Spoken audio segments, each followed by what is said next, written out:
আমরা যে চাল সাধারণত খেয়ে থাকি সেটাকে যেমন দেখতে তার থেকে ব্রাউন রাইস অনেকটাই অন্যরকম দেখতে। এবার অনেকের মাথা দিয়ে অনেক সময় প্রশ্ন আসতে পারে যে আমরা যে চাল খাই তার থেকে ব্রাউন রাইসের মধ্যে পার্থক্যটা কি? দুটোর মধ্যে কি পুষ্টি গুণাগুণ এই সমস্ত কিছুর পার্থক্য নাকি শুধুমাত্র রঙের পার্থক্য?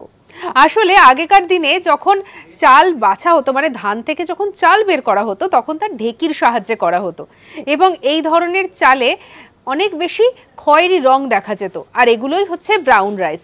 পুষ্টিগুণে এই চালগুলি হচ্ছে অনেকটাই সমৃদ্ধ।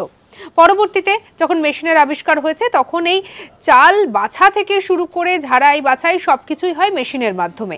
এমনকি চালগুলি ঝাড়াই বাছাইয়ের পরে তা পলিশ করা হয়, আর এক্ষেত্রে চালের গায়ের উপর থেকে একটা কোটিং উঠে যায়, উঠে গিয়ে তলা থেকে যে আস্তরণটা বেরিয়ে আসে সেটা হয় সাদা রঙের।